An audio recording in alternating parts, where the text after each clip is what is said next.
everyone. You're listening to Friends of the Force.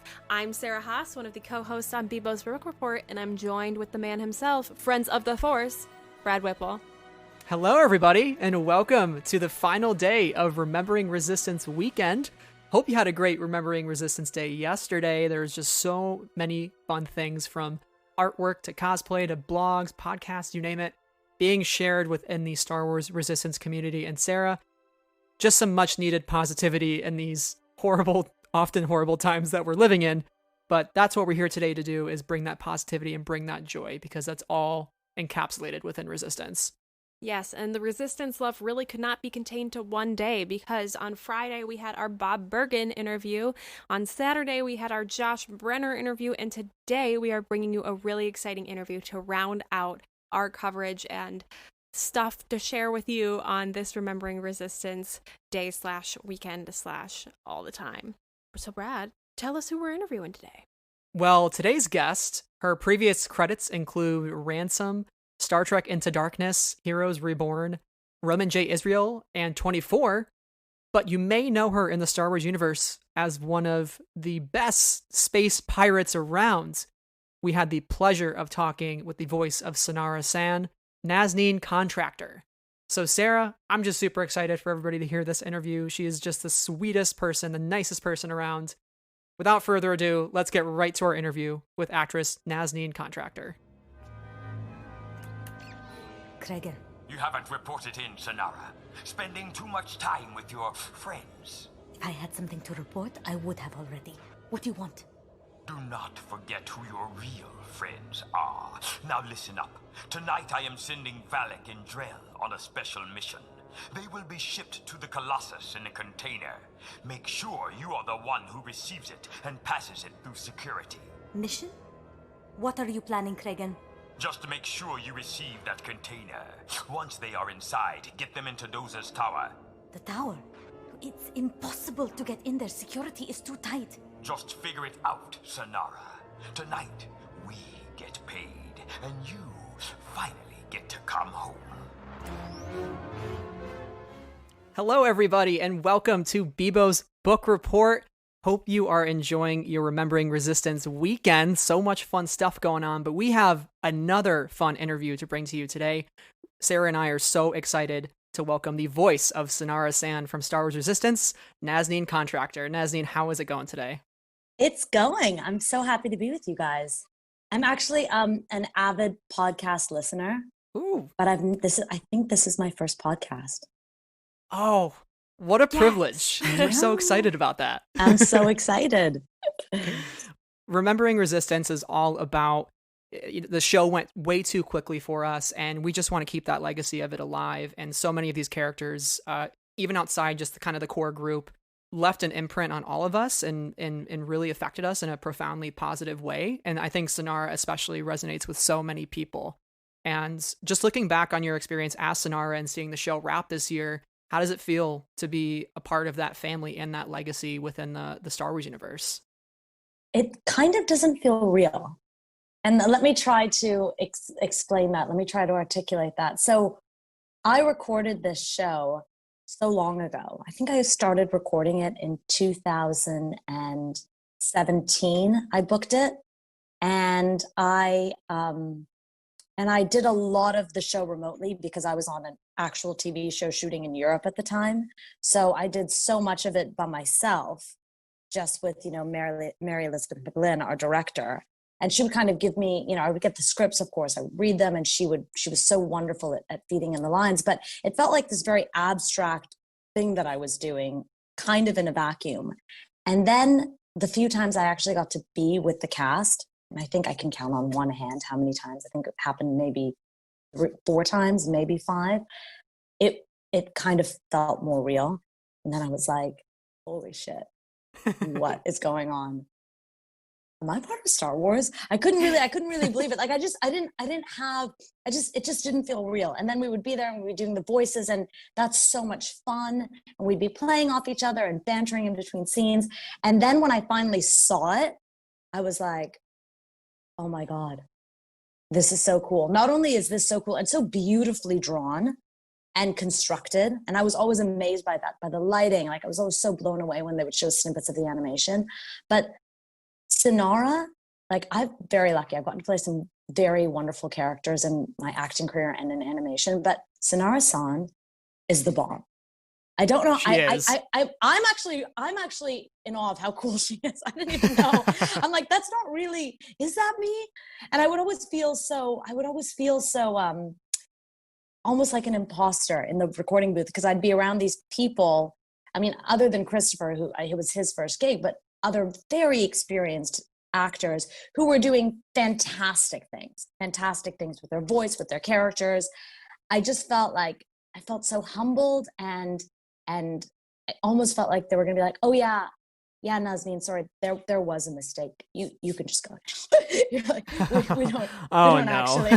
Yeah, it was that, because it's such a big thing to be a part of. So I kind of feel like it was a blessing to it in the first season, at least, to actually do it remotely, because I was never in my head about it. I was just like there creating this person, and she felt so natural to me.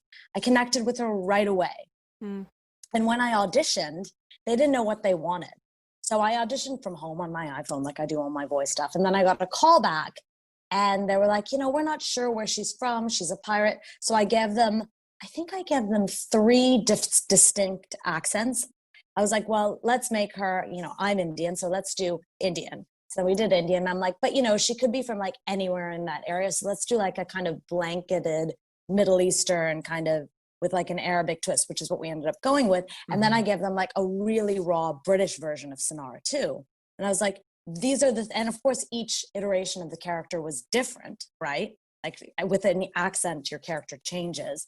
But I feel like I really found her essence, and I was able to do that. And they were like, and I was also 8.5 months pregnant. Oh my goodness. With my second kid. So they were like, amazing. That was great. And then they kind of decided in the room what they wanted. And then I got the call like the next week. And then I went in and I did like 9 episodes before I had to leave, go shoot my show. Yeah. And then I like came back, had the baby, did more when I was in LA, and then went back to Hungary, and then did the first season just like that on my days off in a booth with Skype and pre-Zoom with Skype. And we'd be Skyping in it was like Budapest, LA, and San Francisco, because the director was always in San Francisco, and then the technical team was in LA, and then I would be in Hungary, and we would do this like 3-way, and it would work perfectly. That's amazing. That's incredible. Yeah, I didn't realize how remote you were during that process, but you did it. You made it remote. And then the other thing about when I did those first 8 episodes is like I had, for some reason, this horrible, right towards the end of my pregnancy, this like horrible chronic cough, and it just wasn't going away. And I it wasn't like I didn't feel sick, but I just had this horrible cough. And I guess it was so jarring to see a woman that pregnant cough so badly. Like it was like a smoker's cough. And so I told them before I went in, I was like, I've had this cough and I can't get rid of it. And I'm really sorry. Like we have to break. And they whoever was working, I guess it was one of the assistants, she brought me the most amazing thing. She brought me a ginger tea, like piping hot ginger tea, and she melted a Ricola in it. Changed my life. That is now my voiceover hack. I'm like, oh, that's exactly, because like the tea, the ginger soothes you, and then the Ricola and the honey like really coats your throat. Right. Yeah. We all have tricks. Eat a pear, drink a Coke, all these things. Yeah. So I was like doing this and coughing, and I remember looking at the director, and she was like, please don't go into labor. Just don't go into labor. Because there were scenes where I'd have to scream, just I've seen it happen. I just don't need it to happen now. Right.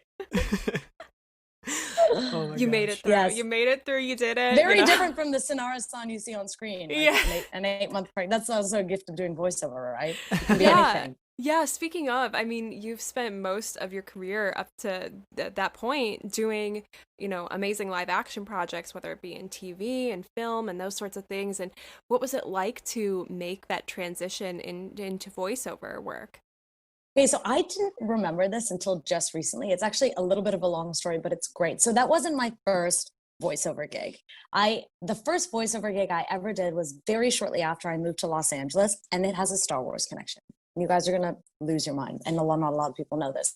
So I had my then boyfriend, who's now my husband, had a business manager, and he represented all of these different quite big actors. And I met him, and he represented this guy who was making this animation project for Fox called Rancho Cucamonga.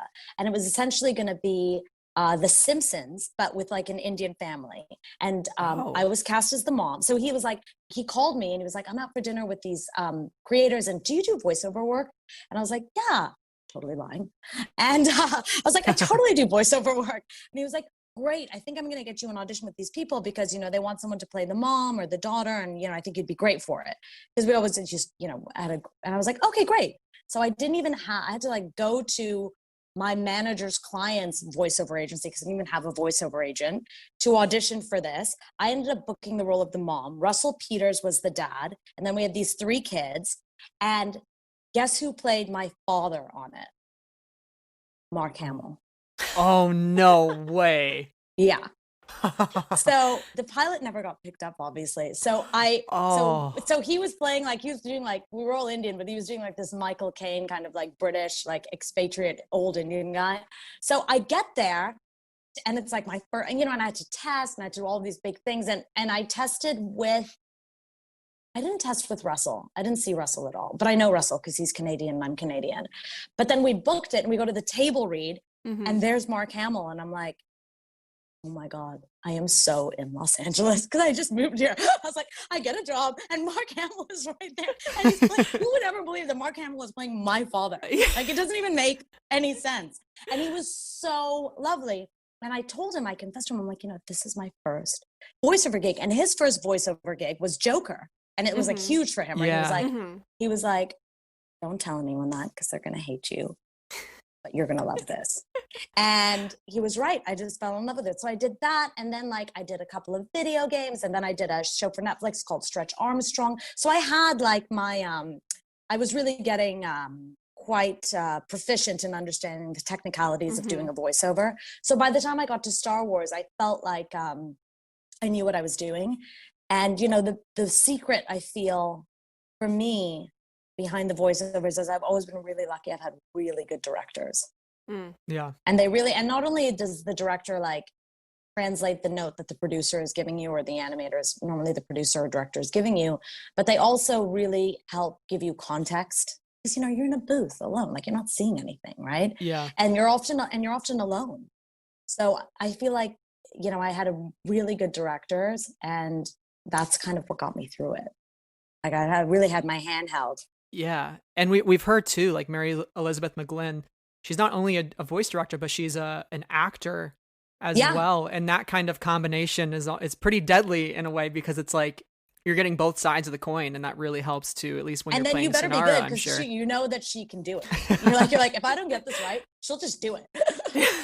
No, I'm joking. But yeah, no, she was amazing. She was really good. And she would do the voices too.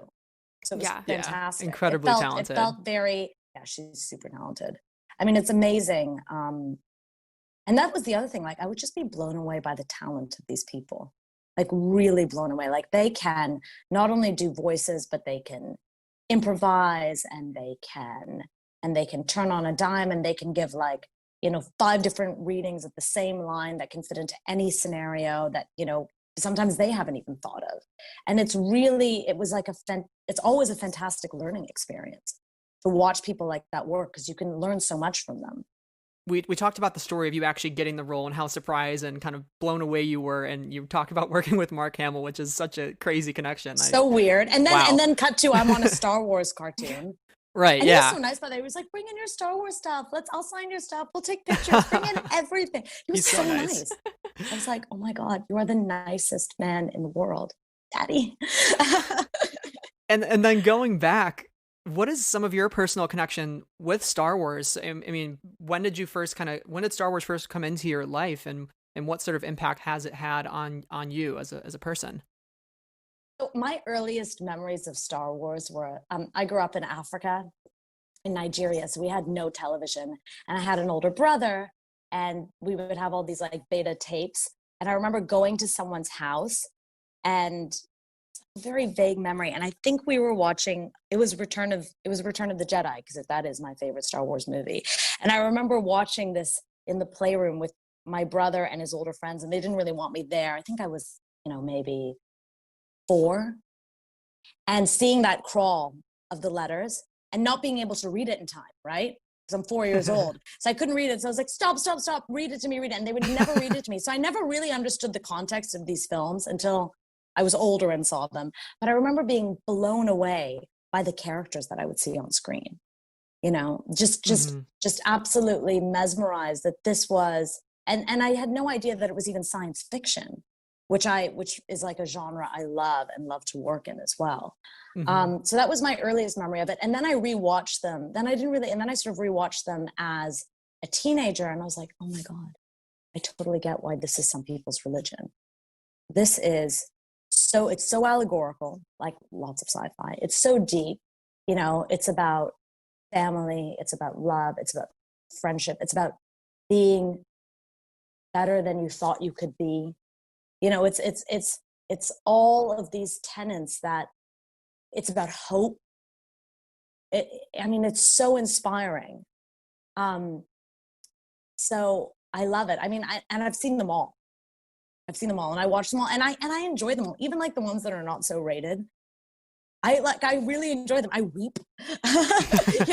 Me too. Yeah, I'm like, my 8-year-old son is like, what are you doing? I was like, it's so good, isn't it? You're like, it's just moving. Are you not understanding this? This is the best thing I've ever seen. I'm having such a good time just sobbing over here. Like, this is really meaningful. And I loved JJ's reiteration of it too. I loved JJ's reiteration of it. I thought it was really, really, I thought he did, he's so dynamic and he can really do very little that is wrong. But I really thought he re-energized it just like he did with Star Trek. I loved it. Yeah, I have to tell you, this is a Star Trek Into Darkness poster here on my wall. So I'm also a big fan of JJ's Star Trek stuff, and so I was looking back at interviews, and I was like, oh my gosh, of course, and your role in Star Trek Into Darkness. Well, it was such a small role. Yeah, it was much bigger in the script. but it was a really important piece of how that whole story kind of came together. Right? And it was. And funny story how I got that role. Weirdly enough, also pregnant. I swear to God. So I booked the Star Wars podcast, 8 months pregnant. I booked the Star Trek movie 2 weeks before I deliver my baby. Wow. So can I tell you the story?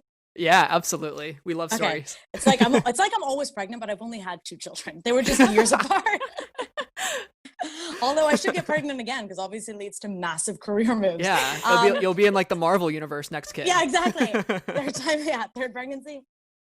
Yeah, first Indian Marvel superhero. So female Indian Marvel superhero. So I'm pregnant, and nothing is happening. It's my first pregnancy, and I got pregnant really soon after I moved to Los Angeles from Canada, and 2 years into me moving, and I don't have an audition, and whatever. It's like, didn't expect to have an audition. And then my manager calls me and he's like, I have an audition for you. It's for the new Star Trek movie. It's to play, it's all these dummy sides, right? And so it was like 5 pages of sides, 2 scenes, and it's to play a mother. And I'd never played a mother before, but I'm pregnant. I was like, oh, great. How fantastic. And I had to do a British accent. And they're like, look, the last day you can go and audition. The movie was going to shoot after I had the baby. She wasn't supposed to be pregnant. So he's like, I told them that you're going to be delivering in 2 weeks. And the movie doesn't start, this is December. The movie doesn't start till February, so you'll be fine. But this is the last day you can go and audition for it, because JJ wants to cast this role today. They've already cast the husband. They'd already cast Noel. And I didn't know it was Noel. And I was like, okay. So I practice my audition, I get dressed, I do my hair, I put my makeup on, and I drive, and it's like, are you guys in Los Angeles? We're not. I'm not. Oh, okay. So Los Angeles is a really big, spread out city. So I was going from like Hollywood all the way to Santa Monica, which, should take you like 45 minutes. And it was like 10 o'clock, like it wasn't rush hour. I gave myself an hour, and no matter what was happening, I was hitting traffic everywhere. There was like an accident, there was this, there was that. I was late, God. Right? I'm late, and I finally pull into a parking lot, and I'm pregnant, and I'm like sweating, And I pull into the parking lot and my manager calls me and he's like, where are you? And I'm like, I just pulled in. And not even a parking lot, a parking space because it's LA. And he's like, okay, great. Have a fantastic audition, like trying to calm me down. I'm like, okay. So I like get out of my Mini Cooper and pay for parking. And I go in. And of course I have to immediately, first thing I have to do is pee. So I like pee and I'm like, all right, I'm fine. Whatever. It's just like on tape with April and Alyssa. It's nothing, right? So I get in and they're like, hey, you made it. And I'm like, I'm so sorry, I'm late. They're like, oh my God, you look so beautiful. But I could see also when they saw me, they were like, oh, you're here. Like I was so big. But I was one of those pregnant women who only looked pregnant. Like if I was sitting like this and pregnant, you couldn't tell, right? Like you could totally hide it and you couldn't tell from behind. It was just like a big bump. And so I start doing, so they mic me and everything's fine and they're not rushing me. And I start doing the scene and they're like, they give me a redirection and I start doing it again. And I can see like, as I'm doing the scene, I can see like this man kind of walk into the room behind. And I know I see Alyssa go like, and she like leaves and like, I'm still doing the tape with April, with the other casting director. And then I see Alyssa walk in with J.J. Abrams and he catches the tail end of my audition. And I'm like, oh, and then they're like, that was great. Thank you so much, Nazneen. Nazneen, this is JJ. JJ, this is Nazneen. And I was like, hi. And I shake his hand, pre-COVID, obviously.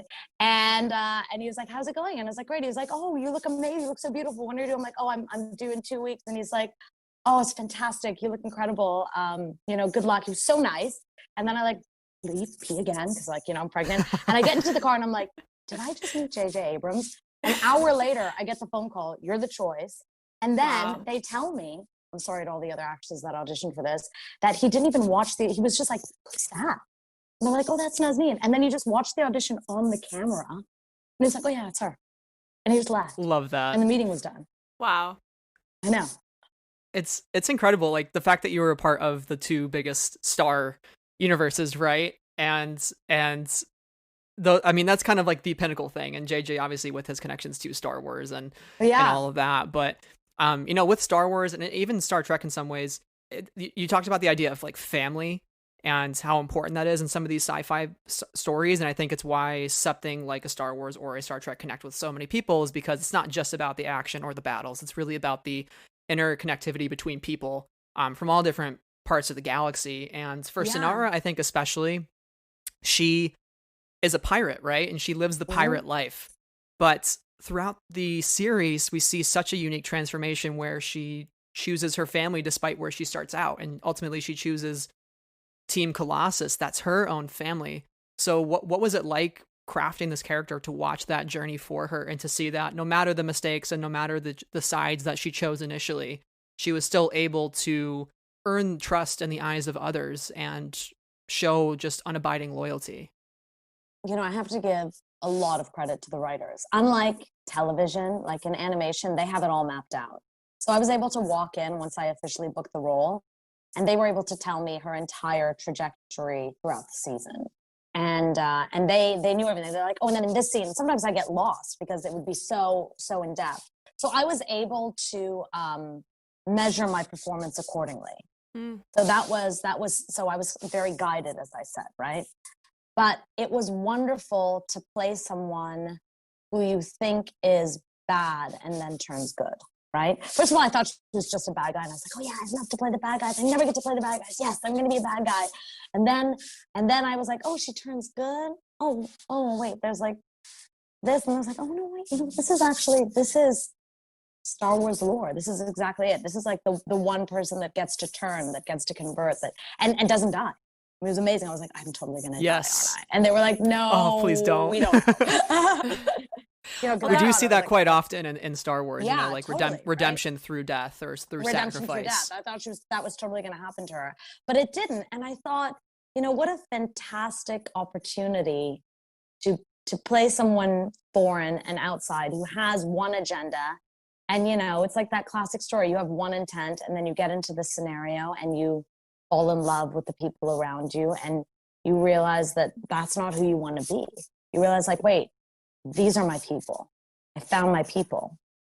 And I loved it because you don't always get to do that in voiceovers, right?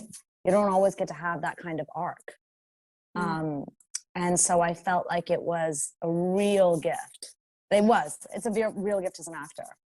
And I think it's one of those incredible things about Star Wars Resistance as a show as well, because Synara's not the only one who gets to go through that arc and see everyone forgiveness. is so rich. Every character on the show, it's like, it's such an ensemble. I was so surprised at how much attention and care was given to, like, if we only had that in live action when we do a TV show, because, you know, I've done so many where I'm like, oh, I'm just saying the same thing again in a different way, in a slightly different jacket, you know, like the amount of, and my husband and I always talk about it, the amount of like thought and care and creativity and individualism given to characters in voiceover worlds is immense. It really is. Like, whether it be in a video game or in animation, like, they really want to bring something so much more. It's almost like they have to do more because it's animation. I don't know what it is. I don't know why. Or they can do more because it's animation. Yeah. Maybe it's that, right? We can explore so much more. Yeah, and I think also part of that is, you know, it's the writing and the filming are things that are the acting and the filming are the things that happen at the same time, you know, in live action projects. But when you're in animation, you have to like get 70 animators to make sure that each thing is, you know, coherent and stitched together, and then you get the performances and the writing. So all those pieces have to be solid. You know, all the way through in order to have a coherent understanding. Yeah. Whereas like live action is like, okay, well, we got picked up for another season and we got to figure out somewhere for them to go. It's not something we expected and I think one of the incredible things, as I said, about Star Wars Resistance is the way that multiple characters get to go on this journey of acceptance and forgiveness. And I'm wondering what you see the importance of having those sorts of stories is in Resistance, aimed towards kids or at Star Wars at large, and even in our own lives. You know, it's so funny. I have to be constantly reminded that Star Wars Resistance was for kids. Because to me, it feels like, it would always confuse me, actually, because I'm like, is this for, like, obviously there was humor for kids, but the themes felt so real and so pertinent to what's going on in our life now and what's going on in the United States, and the division there, and the differences and the friction, and how badly we need to come together or find some kind of commonality, or try to see at least the other person's side, the other person's point of view, try to see it for what it is, whether you agree or not. You still have to try and make some kind of agreement. So I always felt like the scope was so much bigger and so much more mature than just a kid's show. You know, I really do. I really feel like it's, and it was on at like 10 o'clock when it was on Disney XD. So it was like, I'm like, what kid is up at 10? Like, right. It was very poor. We're up at 10 o'clock. We're like, yes, Sunday night cartoon. Woo.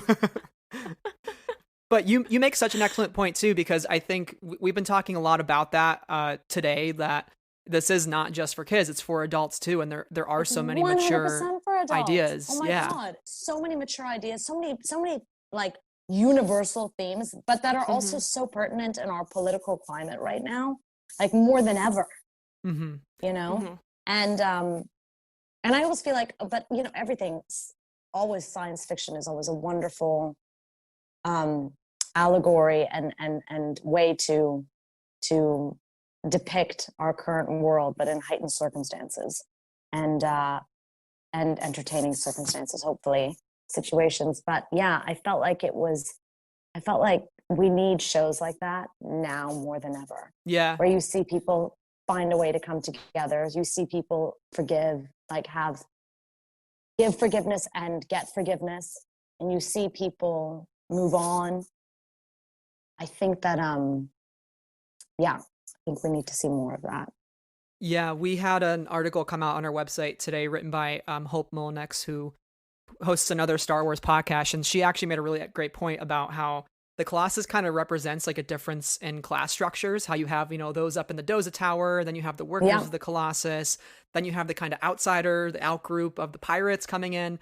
So what the show does really well is like, well, what happens when we just sit down and listen to each other? Like, what happens when we just all put aside our differences, put aside our own biases? You know, like Kaz and Synara always butting heads. There's one episode where he thinks the pirates are stealing all the power, and he's like going up against them. But it turns out it's somebody completely different. Put aside your own bias. Yeah. And by the end of the show, they're all like, we will fight for the Colossus. We are one team. And you just, it's so, Star Wars has always been political. It's always been a thing of politics and a statement on it since George Lucas, created it.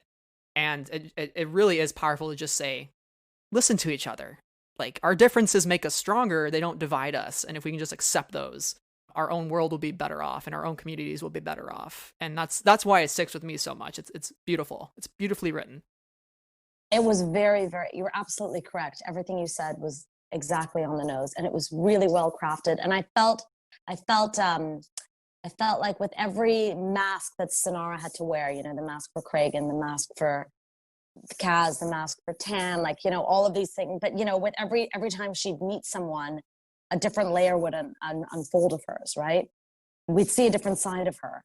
And you'd get to, and I was hoping through that character, people could identify with the fact that someone that, you know, you think, like that, as you said, that you would have a bias against, it would shatter that kind of stereotype, right? And that was always my hope with Synara, was to like go beyond anyone's expectation of her and have her get on the right side. Whatever that side was, like get on her own path. Yeah. And do it because she wanted to do it. Right. You she know, makes that the was choice. Really important. She makes the choice. Very like, empowered. She's not doing it because she's like taking orders.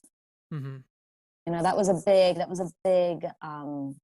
big step for her and a big step in her evolution. And that was like a really, I mean, I'm telling you, you don't get to play those roles as an actor all the time. Yeah. You really don't. So I loved going in and just pouring my soul into her. Very cathartic too, very therapeutic. I loved those sessions. I think, we've talked a little bit about listening to one another and bringing people together. And I think that Star Wars Resistance does one of the best jobs of this throughout the Star Wars universe, both on and off screen. And we've heard so much about how, you know, like joyous this cast was to work with when you had the opportunity to work with them. They're so fun and so nice and so good. It's like, But also, you know, this cast is really one of the most like diverse casts on, you know, in the characters and in the actors that we've seen in Star Wars. And it feels so important that while this show is really applicable to everybody, that this is a show that's also aimed towards kids and a youth audience growing up with these characters. And you know, how do you feel that this shaped the series and what do you feel is the importance of this and how did working with them kind of bring that out? I feel, you know, growing up, I watched a lot of Hollywood movies, and of course I never saw anyone that looked like me growing up on TV. And I also grew up all over the world. I grew up in Africa. I was born in India. I grew up in Africa. I grew up in London, spent some time in Canada.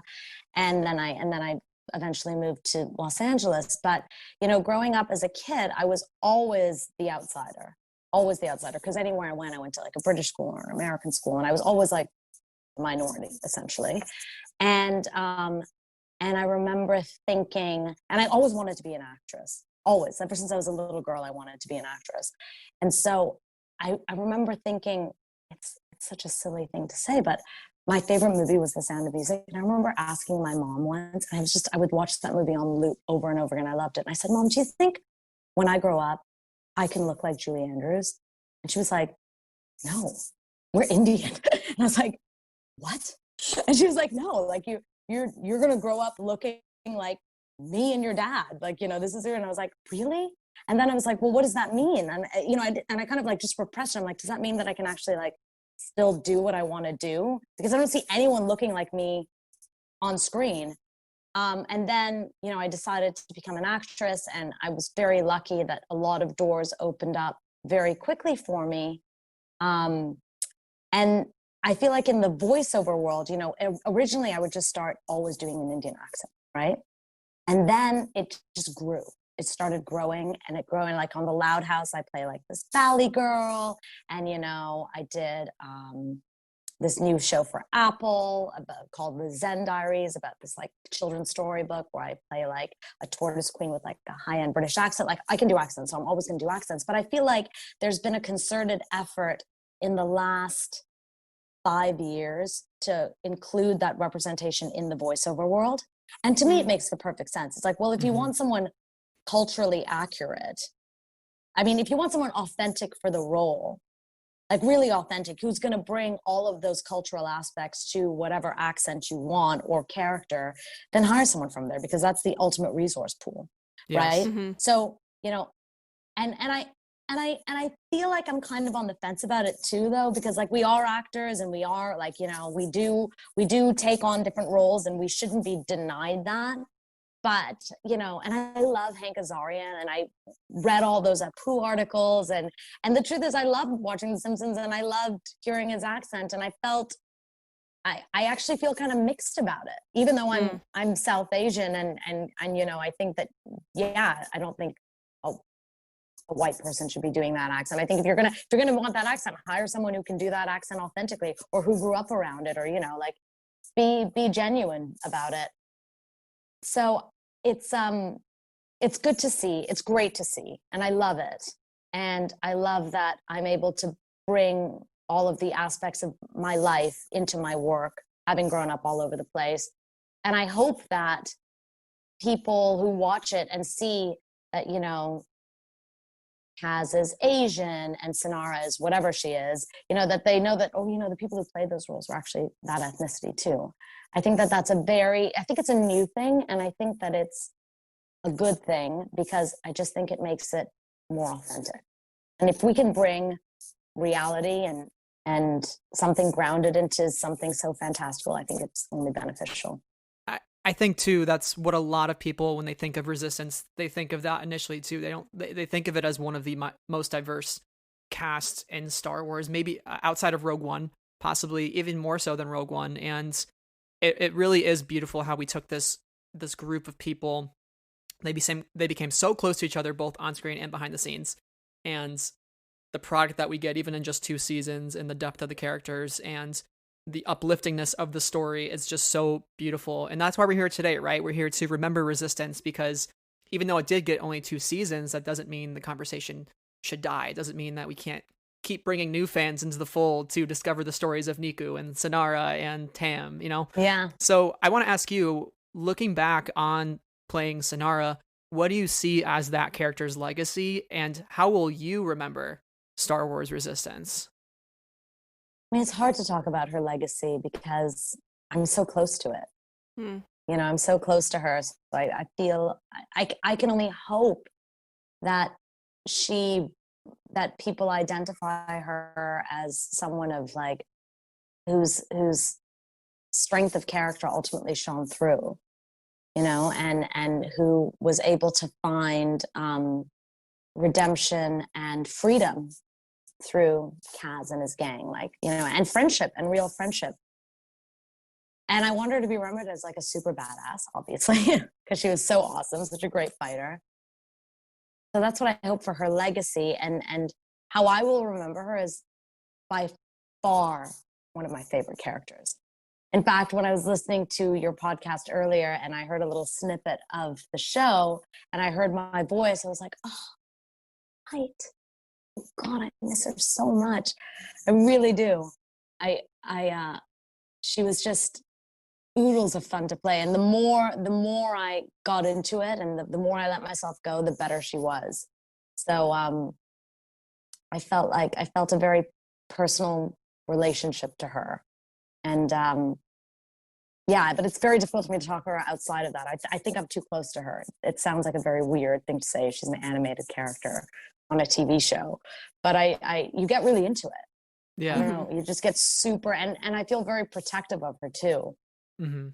But I was so surprised how well the fans liked her. They really liked her and identified with her, and loved the interactions that were written. I was so surprised and pleased that that she became a bit of a favorite. Yeah, and it's been really cool today to see so much Synara in our Remembering Resistance kind of community. We've had somebody do like a cosplay of Synara and do the makeup and a bunch of art, and just a lot of people talking about how much she meant to them. And so I think you bringing up, that she's a badass and that she's awesome, but also how she kind of overcame different aspects of her challenges in order to find friendship. I think that all comes through. And so it's really exciting to see that. And yeah, we just want to thank you so much for spending some time with us today to chat about Synara and your career and your work. And where can we find you? Am I multiple pregnancies? But only two. These are great stories though. Well, some of them I just realized now. I'm like, wait a second. Yeah. And yeah, not only have they led to, great roles in science fiction, but, also bringing life into this world, two kids, like that's amazing, Yeah. Amazing. Well, where can we find you on the internet, and what upcoming work do you want to share with us that we can shout on the rooftops about? Okay. So in terms of, I'm going to be in the new Saw movie with Chris Rock and Samuel L. Jackson. So it's supposed to come out in this May, but Corona happened, so we're doing it next year. The release is next year. It's excellent, really good. Then I just booked my first anime voiceover gig, which is something I've never done. It's based on a graphic novel called Freak Angels. And I'm playing a completely different character. That's what I love about voiceover. They can't really pigeonhole you. So this is a completely different character, different voice. I mean, I'm basically playing an incarnation of Aphrodite in a post-apocalyptic world in London, in South London. So it's going to be very cool, and that's on Crunchyroll. And then I'm starting a new show in October for the CW called The Republic of Sarah. That will hopefully air in 2021, which is kind of like a soapy TV show where I'll play, again, a trophy wife with a big secret. And yeah. And anything else I need to tell you about? Oh, well, you can find me on social media. Yep. At Miss Nazneen Contractor on Instagram. And then if you go there, you can follow me on all my platforms. Cool. Awesome.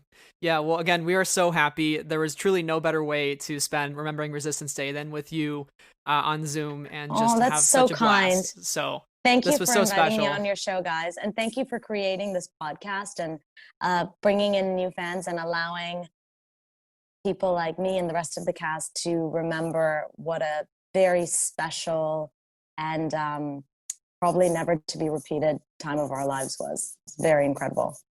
Unless they make another Star Wars Resistance. Which we'll keep our fingers crossed. We'll write to them right seriously, now. They should.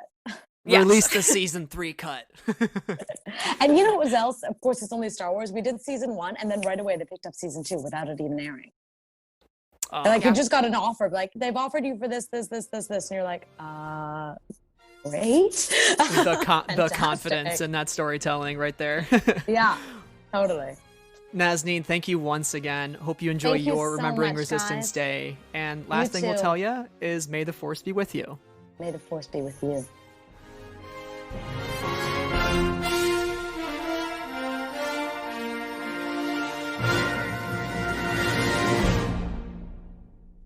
Hey everybody, thank you so much for listening to our final interview of the Remembering Resistance weekend. We really hope you enjoyed hearing more about Nazneen's story, and really just the character of Synara, I think, has left such a tremendous legacy in so many people's eyes, and it's really exciting to hear that she's just as passionate about the character herself as we are, and I had such a blast, Sarah. Yes, you can tell that she has so many great stories, and that Synara must return. We must have more Nazneen in the Star Wars universe. Give me Nazneen with the Synara makeup live action. We'd like to see the Space Pirate TV show, please. It's true. It really, really is. Yeah. So that about wraps up Remembering Resistance Weekend, which is really sad to think about. But I think it was just so much fun to have all of you join in on the fun. And we will continue to remember Resistance, not just this weekend, not just today, but throughout all of time, because it will never be forgotten. But Sarah, as we continue to talk about Resistance and other things in the Star Wars universe, where can our listeners find you online? You can find me on Twitter, Instagram, Goodreads, and Letterboxd at SEH221, and on YouTube, where I talk all things books at Sarah Vlogs Thoughts. Excellent. And as for me, you can find me at Brad Whipple on Twitter. You can find the podcast on Instagram, Twitter, and YouTube. You can also join our Patreon at patreon.com/Friends of the Force. Thank you to everybody who supports the show currently on there. Amy, Anna, Cheryl, Deborah, Donnie, Elegy, Marie Claire, Neil, Rachel, Sarah, and T. So thank you all for being proud members of the Patreon. Thank you, Resistance fans, for making this weekend so special. Thank you, Sarah, for being an amazing host and project planner throughout this entire process. And I'm just super happy. I love everything that has happened this weekend around Resistance. I mean, what I'd have to say is, see you next year? Question mark? We'll see. Question mark? We'll see. ... To be continued? Yep. Well, until then, folks, we are one with the Force. We are friends of the Force. And may the Force be with you always. Bye.